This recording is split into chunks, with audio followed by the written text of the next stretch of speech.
Bonjour, enfin plutôt bonsoir en fait.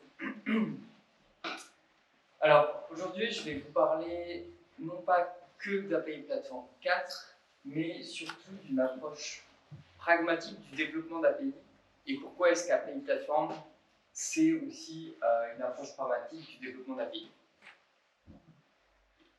Avant de commencer, je ne sais pas si vous le savez sûrement, mais API Platform 4, c'est essentiellement la compatibilité d'API Platform avec Laravel. Donc avant, on était compatible qu'avec le framework Symfony, et aujourd'hui, on est aussi compatible avec le framework Laravel. J'en avais un peu parlé, j'en ai parlé d'ailleurs au forum PHP, donc pas cette année, de l'année d'avant, où j'expliquais un peu comment j'avais fait et quels étaient les challenges techniques pour y arriver. Et voilà, du coup, on a cette magnifique Lamborghini avec Webby dedans, en clin d'œil à Taylor Otwell, qui est une Lamborghini. Voilà. Il n'est pas plus riche que Fabien Potency. Alors, à propos de moi, je m'appelle Antoine, vous pouvez trouver mes réseaux sociaux là sur le côté. Je suis le release manager d'API Platform. Alors, attendez, parce qu'en fait, j'ai prévu un petit t-shirt pour l'occasion. Si je le montre pas. Pardon? Non, j'ai pas le tatouage Wiki encore. Je suis pas encore à ce point corporate. Du coup, je suis le release manager, c'est moi qui m'occupe de faire les nouvelles releases d'API Platform. Donc, quand il y a une nouvelle version qui sort et qui casse vos applications, c'est ma faute. Je suis aussi directeur technique chez Letiol.com. Je vais en parler juste après, il me semble. Peut-être pas. Sinon, à côté de ça, je fais plein de choses. J'ai changé mon premier embrayage récemment. Enfin, voilà, je fais pas mal d'autres choses que du dev. Mais on va dire que c'est quand même mon activité principale depuis un certain bout de temps. Est-ce que vous connaissez la coopérative des Tilleuls? Ouais, tout le monde connaît. Incroyable. Bon, bah, du coup, je passe un peu là-dessus. Savoir qu'on est une petite dizaine de devs là sur Nantes, une petite équipe sympa. Donc je trouve ça bien sympa. C'est moi qui avais ouvert le bureau il y a 5 ans. Alors, pourquoi des API, enfin du développement pragmatique d'API avec API Platform? Je vais revenir un peu là-dessus. Je donne beaucoup de formations autour d'API Platform et souvent j'ai l'impression que les gens mécontents ou les gens qui ont des difficultés avec le framework, ils combattent un peu le framework. Mais ne faites pas ça. Si vous avez à le faire, revenez à ce que vous savez faire, faites un contrôleur Symfony, envoyez ce que vous voulez et puis ça ira très bien. API Platform, normalement, il est fait pour justement être modulable. Et par exemple, vous pouvez activer, désactiver les fonctionnalités dont vous n'avez pas besoin. Vous pouvez aussi décorer les points d'extension. Quand vous avez un problème avec un ARI qui ne peut pas être généré, donc c'est une URL qui ne peut pas être générée, ben dans ce cas-là, vous faites votre prep mécanique qui génère la bonne URL et terminé, on passe à autre chose. API Platform a déjà une ségrégation de ce qu'on appelle les commandes et les queries. Donc, vous connaissez peut-être CQRS, Command Query machin chose. CQRS, non, je me trompe toujours entre le R et le S, donc je ne vais pas finir. Mais grosso modo, l'idée c'est que vous ayez la partie query et la partie commande qui soient assez séparées dans l'architecture de votre projet. Et je vois des gens qui refont du CQRS par-dessus API Platform, je ne comprends pas trop pourquoi, parce que c'est déjà le cas, je vais vous montrer ça tout à l'heure. Et bien entendu, alors là, certains vont me dire attention à ce que tu dis, mais on est d'accord, une API, c'est pas toujours du CRUD, c'est pas toujours create, read, update, delete, vous n'avez pas toujours 4 bouts, des fois vous avez un truc un peu custom, et API Platform vous permet de créer des points d'entrée sur votre API qui sont en fait des RPC, des Remote Procedure Call. C'est complètement possible de le faire avec API Platform. Alors déjà, sur l'activation et la désactivation des fonctionnalités, je vous ai mis la liste complète de ce qu'on peut faire sur API Platform. Typiquement, là on est dans le cas d'un post. Le post de base, il va créer une nouvelle donnée, donc on ne va pas lire l'information en base de données. Si on veut quand même la lire, on peut activer la lecture avec read true. Write true, ça va activer l'écriture. On peut désactiver la désérialisation, activer la sérialisation, désactiver la validation. Si on se dit, ah bah, ce point d'entrée, je ne veux pas qu'on valide, valider false. La désactivation de que la validation des paramètres de requête, output false, ça va désactiver la sortie. Donc, typiquement, c'est ce qu'on fait dans le cas d'un delay. Nous, vous avez un 204 no content et vous avez une réponse vide. Bon, on met juste output false par défaut. Et on peut désactiver la documentation OpenAPI et plus récemment, on peut même désactiver la documentation Hydra pour une opération donnée. Je continue avec la notion de provider-processor. Donc là, ça va être cette approche un peu provider, c'est tout ce qui est query, plutôt lecture, et processor, plutôt écriture, plutôt je fais des choses derrière. Vous avez possibilité de mettre dans n'importe quelle opération API Platform ou n'importe quelle ressource vos propres providers et processeurs. Ici, j'ai pris un exemple un peu tordu avec le put, à savoir que la spécification HTTP pour put indique bien qu'on remplace la ressource. Et ici, c'est ce qu'on va faire. Et on va même pouvoir permettre de la création avec ce nouvel attribut-là qui existe depuis maintenant un an, qui permet de, lorsque je fais un put sur une donnée qui n'existe pas encore, il va pouvoir la créer. À savoir que quand vous voyez le logo en haut à droite Symfony Laravel, c'est que la fonctionnalité est disponible pour les deux frameworks. C'est globalement le cas pour la plupart des fonctionnalités. Je vous ai mis un exemple de décoration de ces fameux providers. Pourquoi? Parce que souvent, on veut réutiliser la mécanique un peu automatique d'API Platform, donc par exemple la lecture en base de données, mais on veut agrémenter la donnée, on veut la transformer, etc. Et du coup, on va pouvoir ici injecter le provider d'API Platform, donc selon que ce soit la vous prenez le bon, et puis derrière, dans votre provider, vous l'appelez, soit vous la modifiez, soit vous faites quelque chose avant, vous le retournez après, et inversement, etc. Cette mécanique de décoration, je la trouve vraiment hyper intéressante parce qu'elle permet de vraiment, pas écraser, mais enrichir absolument tout ce qui tourne autour d'API Platform.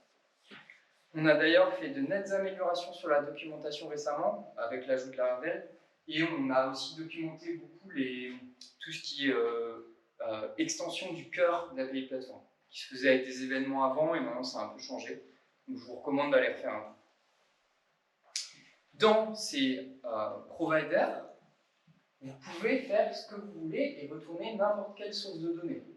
Alors là, qui ici n'a jamais utilisé cet objet PDO en PHP? Personne. Regarde. Donc vous avez tous un peu fait de PDO, peut-être, même dans les tutoriels, on montre souvent ça. C'est le connecteur avec la base de données. Et là, vous voyez que j'ai utilisé ça sans ORM, sans framework de base de données. Je fais un prepare, je mets mes paramètres, j'exécute, je renvoie le résultat. Vous pouvez renvoyer absolument tout ce que vous voulez dans un provider. API Platform va l'exécuter et après, c'est juste peut-être votre documentation qui sera un peu fausse, on va la corriger, mais sachez que vous pouvez faire ce que vous voulez ici. Un autre exemple que j'utilise très souvent, c'est que dans un provider, je vais venir chercher la donnée sur une autre API, par exemple.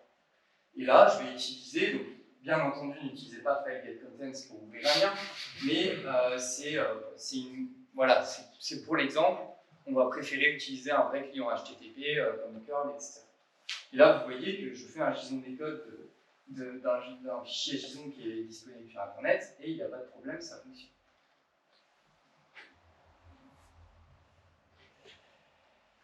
Petit point d'extension supplémentaire que j'utilise énormément depuis qu'il existe. D'ailleurs, je l'ai créé parce que j'en avais tout le temps besoin. J'ai souvent ce besoin où faire un provider, c'est pas mal de travail. Et typiquement, si j'ai une pagination à refaire, etc., c'est tout de suite compliqué. Et au fur et à mesure des années, je me suis rendu compte que souvent, ce qu'on avait à modifier, c'était juste la requête des identifiants. On veut juste dire, ah mais en fait, cherche-moi la donnée pour tel identifiant d'auteur. Et donc là, vous voyez que pour cette URI auteur avec un ID d'auteur et livre, qui va ramener les livres appartenant à l'auteur, je suis venu juste brancher ce gestionnaire de liens qui va prendre, donc lui, il est spécifique à chaque base de données ou chaque moteur qu'on implémente dans l'API Platform, typiquement Doctrine, Eloquent, Elasticsearch, EDM, etc. Vous avez la liste ici. Et là, vous pouvez juste dire, mon builder, je veux brancher l'identifiant auteur directement sur books.authorID. Là, c'est du Eloquent, mais pour Doctrine, c'est très similaire. Et vous avez d'ailleurs dans la documentation toujours une section guide qui est assez récente, avec des petites recettes comme ça pour plein de petites choses que vous pouvez utiliser au quotidien. Il en existe une pour des trucs nouvelles. Donc voilà, ce point d'extension est vraiment simple. J'ai parlé des remote procedure call, donc ces espèces d'endpoints qu'on est tout le temps obligé de faire sur nos projets clients. On dit ah c'est pas très REST, etc. Bon, on le fait quand même. Vous avez un exemple ici. Là, pour nos tests, on utilise souvent une fonction statique pour processeur. Vous allez voir ça arriver de plus en plus, je pense, en PHP, c'est quand même sympa. Et du coup, bah voilà, là ici, j'ai une espèce de RPC sur cet endpoint-là où je vais faire quelque chose avec de la donnée très arbitraire. Si vous avez besoin ou si vous vous sentez plus à l'aise d'utiliser un contrôleur Symfony pour ça, mais aucun problème, faites-le. API Platform, c'est juste des outils en plus par-dessus le framework que vous avez l'habitude d'utiliser.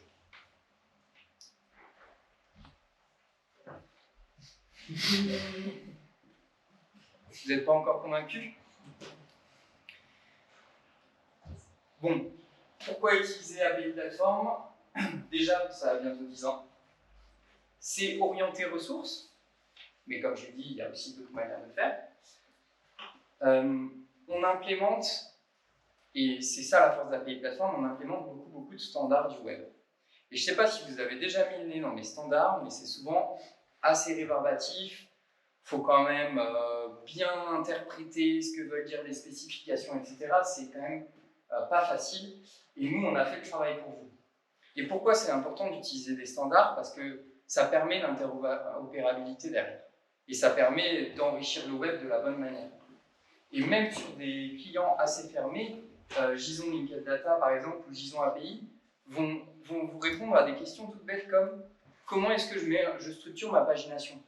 Je fais un next page égale machin, point d'interrogation page, qu'est-ce que j'utilise? En fait, si vous avez les standards, vous n'avez pas besoin de réfléchir à ça, c'est déjà fait pour vous. La documentation de l'API, ça aujourd'hui on en parle moins parce que maintenant on a l'habitude d'utiliser ces outils-là, mais à l'époque c'était quand même très important. Et nous on a OpenAPI, on a Edra, on a pas mal de choses automatiques, génération de schémas par rapport à votre ressource, tout ça c'est disponible. Tout ce qui est mécanique autour des URI. Dans API Platform, vous avez l'invalidation de cache, les mises à jour automatiques avec Mercure, etc. Tout ça autour des URI qui sont des identifiants très puissants. Et bien sûr, tout un tas de choses qu'on oublie quand on veut faire un framework d'API, la négociation de contenu, la validation, l'autorisation, etc., etc. Alors maintenant, je vais vous parler d'un autre truc qui est Edge-Side APIs. Est-ce que vous avez déjà entendu parler de ça? Donc, ESA, comme on l'abrège, c'est un concept d'architecture autour des API REST. Le principe, c'est d'avoir des ressources qui sont le plus atomiques possible, donc des petits éléments, qu'on va pouvoir pré-générer, un peu comme on fait avec les outils JS, où on va pré-générer plein de pages statiques, qu'on va pouvoir facilement mettre en cache, précharger et mettre à jour de manière temps réel. Vous avez un nouveau site web qu'on a sorti qui s'appelle edgesideapi.rocks qui présente un peu cette architecture.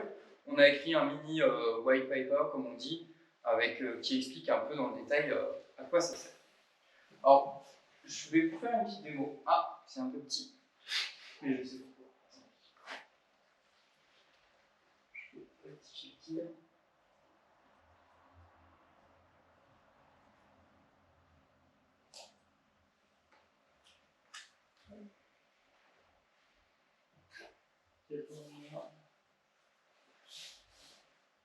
Ah non, ça marche pas. Tant pis. Qu'est-ce que je peux y aller en live? Ouais, si tu changes la version de ton. Non, mais en fait, c'est un hack de Google Slide. Ça va pas le faire, mais je vais le faire comme ça. Parce qu'on n'est pas. On est en meet-up. C'est tranquille. On peut prendre notre temps.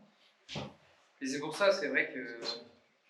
On l'a dit tout à l'heure, mais si vous voulez parler à des meet-ups, c'est idéal parce que c'est quand même des gens qui ont l'habitude d'être là, etc. S'il y a des erreurs, des choses comme ça, c'est pas très grave. Alors, j'avais fait un petit truc.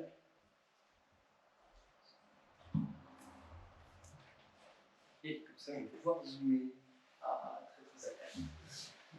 Alors, ça, c'est un exemple de la version idéale de ce qu'on imagine quand on parle d'Edge-Side APIs.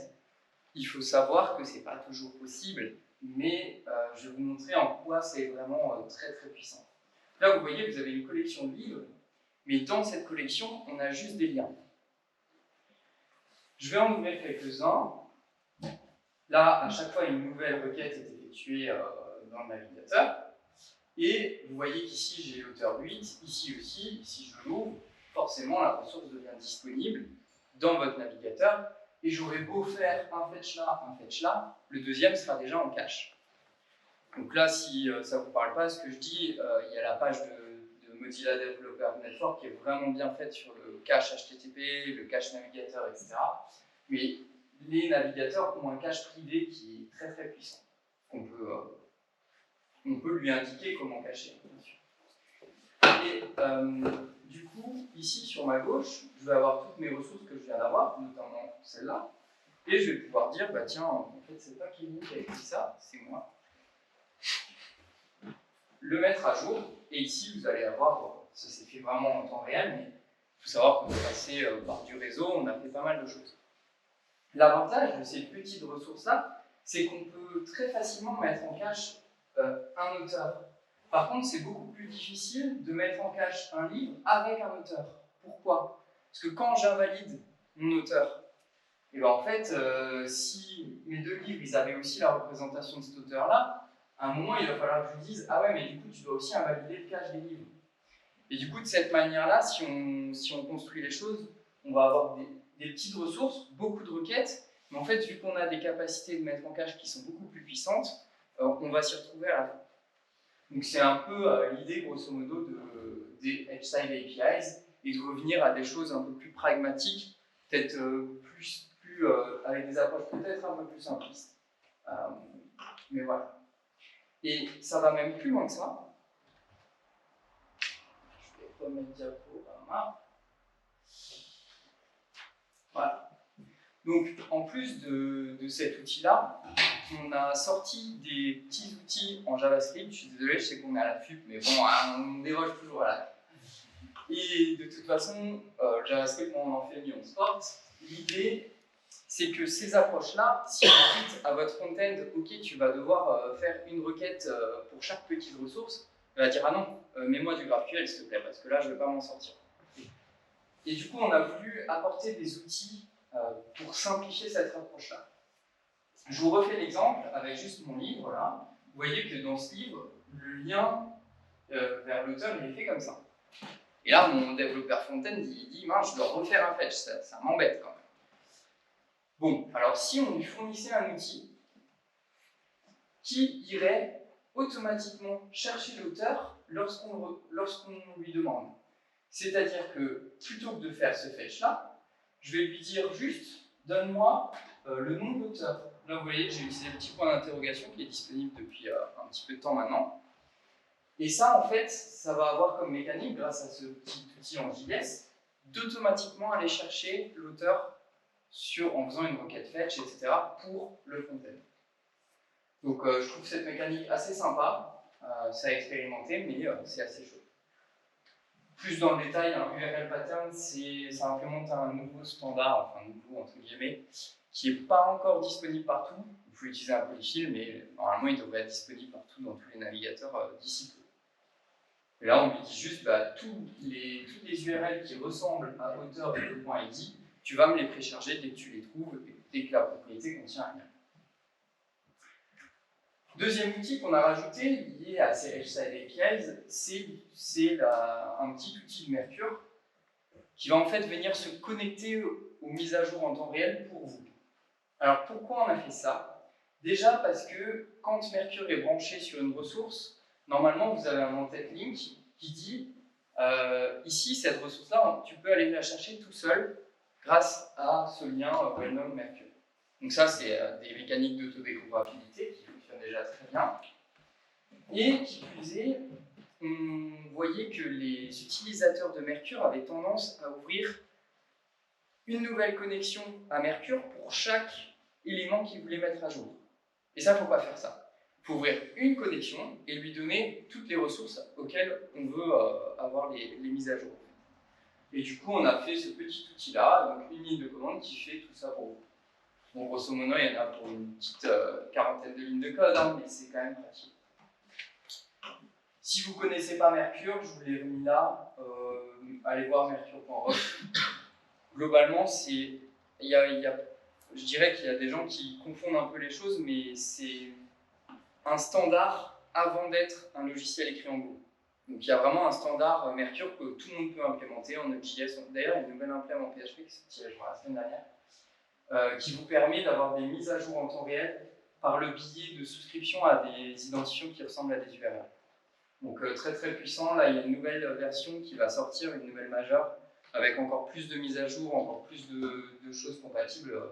On fait vraiment du super taf là-dessus. Et c'est utilisé par des gros acteurs du web, ça marche vraiment super.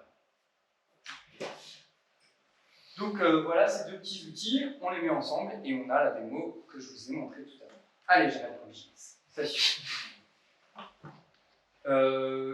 Là, bon, si vous ne connaissez pas, effectivement, sur API Platform, on a pas mal d'autres outils côté client qui existent, notamment un générateur d'admin, un générateur de schéma, pas mal de petites choses autour d'API Platform. Donc, c'est pour ça que c'est API Platform, c'est que c'est un logiciel d'API en PHP, mais c'est aussi plein d'outils autour pour consommer du Hydra, pour gérer Mercure, etc.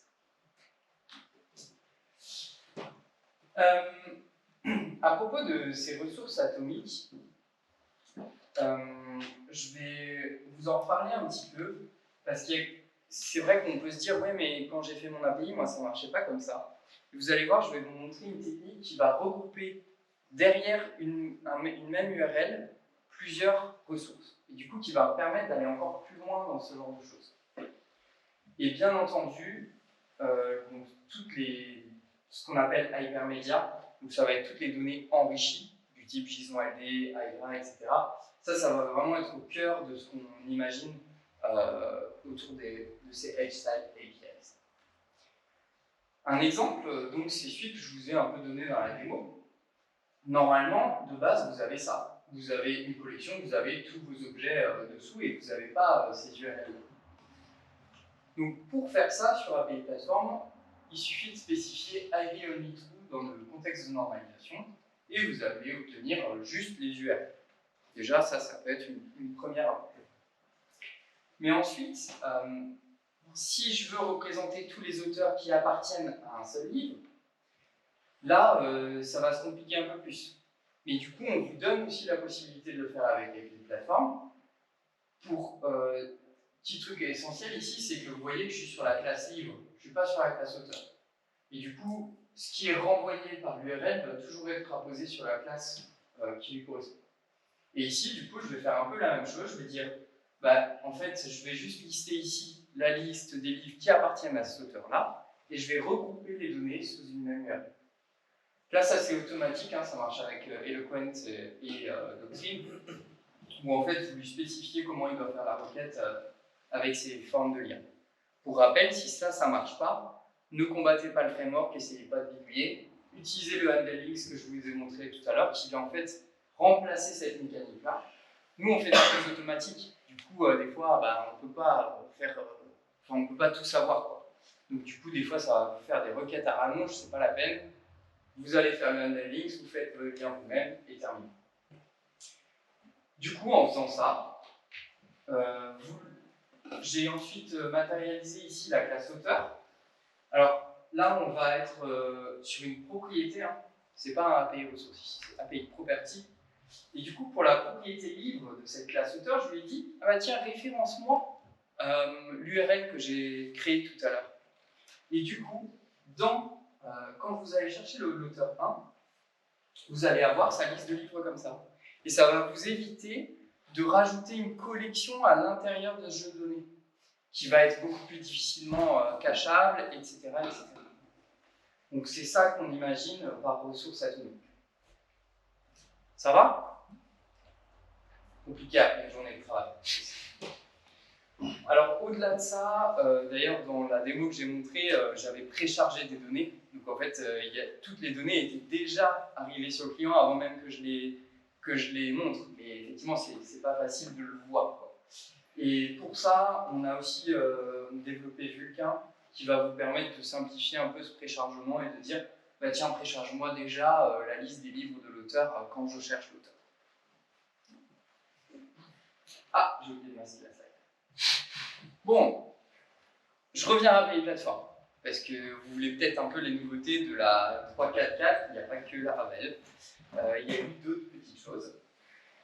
Déjà, et je pense que c'est une des fonctionnalités principales, ce sont ces query paramètres. Donc, alors par où je commence? Jusqu'à présent, pour créer des filtres sur les données, on utilisait les API filters. Et en discutant avec pas mal de collègues, notamment Nicolas qui est là pour des clients et d'ailleurs FX aussi, avec qui j'ai pas mal travaillé là-dessus, que tu connais, on a un peu travaillé à essayer d'améliorer ça. Moi, ça fait un moment que j'aimerais améliorer la gestion des filtres sur API Platform.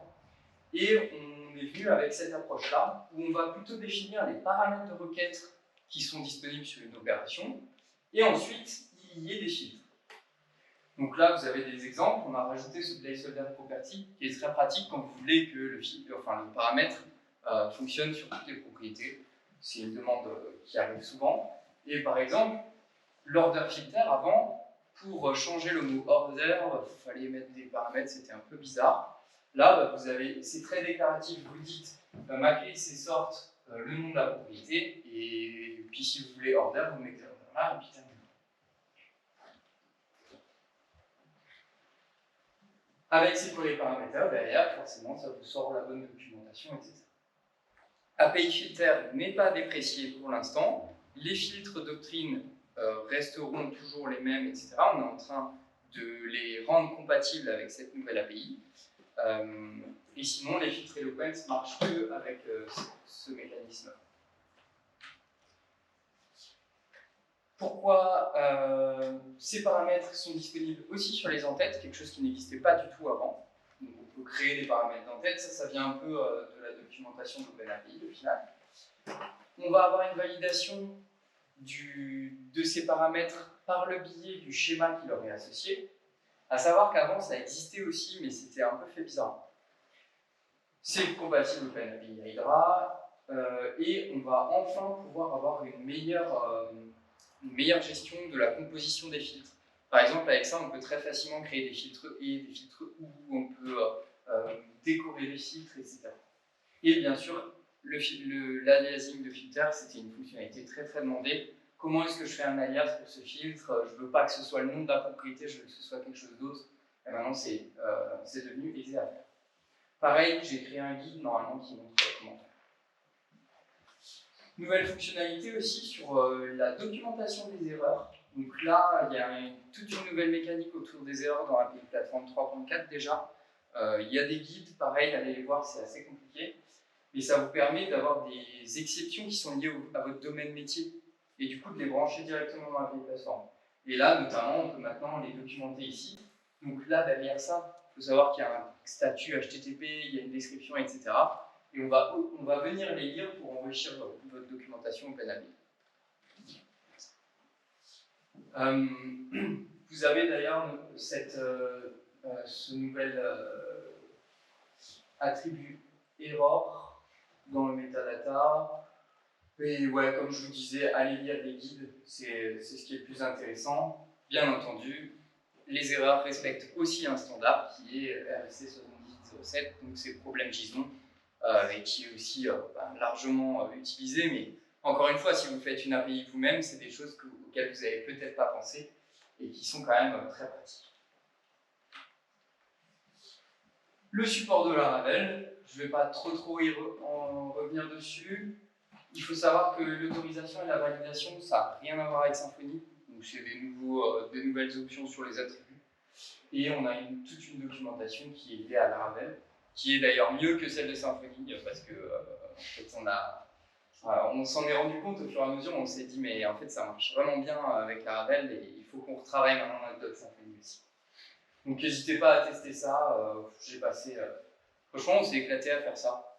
Laravel c'est hyper agréable à utiliser, ça va vite, Alors quand ça bug et qu'on ouvre les classes et qu'il n'y a que des commentaires, c'est compliqué, mais au-delà de ça, c'était une expérience de dev assez agréable.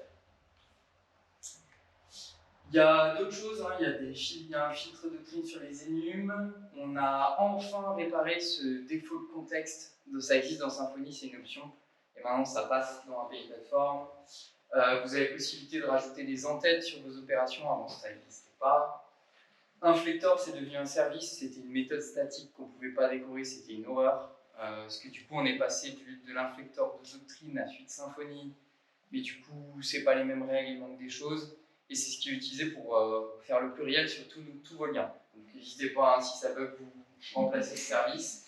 Encore une fois, hein, n'essayez pas de fixer ces trucs-là, c'est le bordel.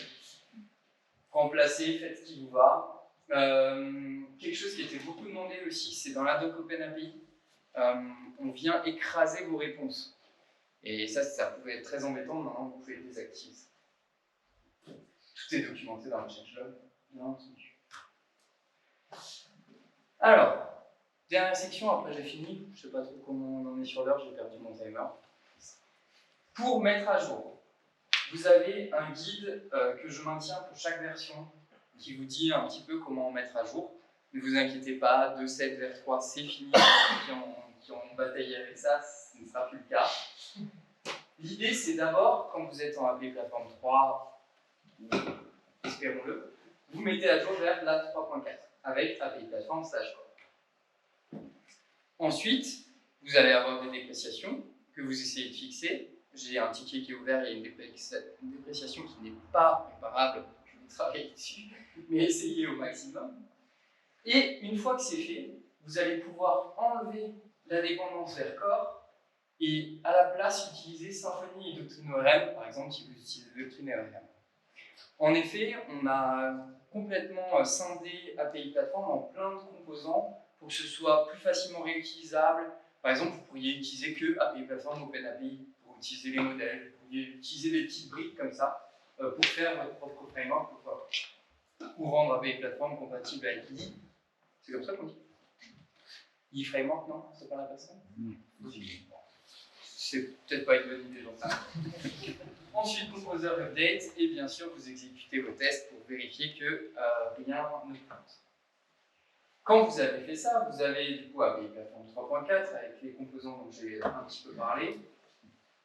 Et vous pouvez effectuer les petits changements. Alors, ça, c'est les valeurs par défaut que je vous ai mises. Oui, c'est normal que le bleu ne soit pas vert pour les daltoniens. Vous vous posiez la question pourquoi la diff c'est pas vert et rouge. Le use Symfony list, non ça marche pas. C'est bon, je la confirme. Du coup, effectivement dans la version 3.4 par défaut on n'utilise plus les écouteurs d'événements Symfony, mais vous pouvez les activer si vous voulez. On ne déclare plus la méthode put par défaut. On va plutôt vous recommander d'utiliser patch pour faire vos mises à jour. Donc attention, ça peut casser. Si vous en avez besoin, vous répétez la liste au niveau de cette config default, et ça, c'est les opérations par défaut qui vont être utilisées. Et encore un autre truc qui peut casser après, c'est qu'on a enlevé le préfixe Hydra que vous aviez devant les collections en JSON-LD, par exemple. Hydra 2.member, ça devient plus que member. Bon, ça redit à peu près la même chose. S'il y a des classes qui sont dans API Platform, API ou exception ou core ou ce genre de choses, elles sont maintenant dans metadata. Donc ça, normalement, vous avez déjà avec les dépréciations, vous les avez déjà changées. Et au cas où vous voyez ça, réfléchissez pas, vous mettez metadata. Si ça ne marche pas, c'est bizarre. Donc le préfixe, juste pour vous donner un exemple, ici c'était Hydra Total Items, ça devient Total Items, Hydra Member, ça devient Member. On est devenu beaucoup plus green avec ça. Une fois que tout ça c'est fait, on peut installer la version 4 de l'API Platform. API Platform, enfin Composer Symfony 4 ou alors Laravel comme vous voulez. Puis voilà, c'est bon.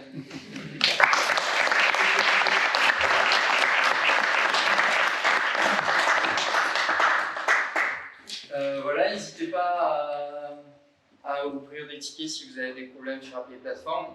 Les TIL financent beaucoup le projet et sont d'ailleurs les principaux financeurs de ce projet-là. À savoir que moi, je travaille minimum 1 jour par semaine que là-dessus. Et dans la vraie vie, c'est plutôt 2 à 3 jours par semaine. Donc ça fait quand même beaucoup de ressources, quoi. Voilà. Ben, bonne soirée à vous et puis n'hésitez pas si vous avez des questions. Ouais. Question, c'est pour revenir sur maintenant on peut déclarer les exceptions de domaine. Ouais. Donc c'est-à-dire que ça doit implémenter une interface particulière ou c'est décorrélé de. Alors il y a une interface qui est. Bon, je ne vais pas les mettre, ça va être trop petit. Il y a une interface qui est liée à la RFC problème JSON, donc c'est problème exception interface. Celle-là, elle est dans API Platform. Elle est recommandée parce que du coup, tu vas pouvoir documenter détails, titel, ça va mettre les bons trucs aux bons endroits. Il y a status aussi. Et sinon, si tu veux, tu peux faire une HTTP exception interface, ça marche aussi. Donc celle de Symfony pour le coup, qui est utilisée par exemple par notre forme d'HTTP exception, etc. C'est assez libre au final. Mais c'est recommandé d'implémenter problème exception interface. Comme ça, on n'a pas besoin d'inventer des tailles pour toi, par exemple. Et ça, je recommande vraiment d'aller dans les guides. Il y a 2 guides. Il y en a un qui est un peu plus compliqué, qui dit vraiment comment faire toute la gestion d'erreurs soi-même. Et l'autre qui dit juste comment faire une ressource d'erreur, entre guillemets. Donc, qui documente une barre de métier, quoi. Tu peux utiliser l'attribut aussi. Ouais, il y a aussi un attribut. Ouais.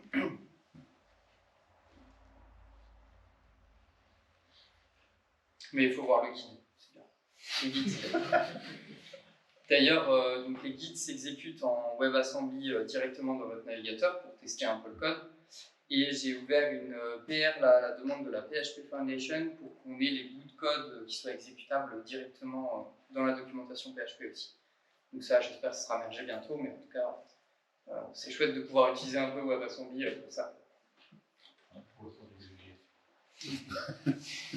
D'autres questions? D'ailleurs, si vous allez sur le site de php.net et vous tapez I hate PHP, point d'exclamation, ça vous emmène sur python.org. Vous pouvez filmer avec vos collègues. Il y a plein de petits trucs comme ça, on peut aller voir dans le code source, mais il y a un Konami code, il y a plein de trucs. C'est marrant, j'ai découvert ça en poterie dans la doc. D'autres questions? Bon, merci beaucoup. Merci.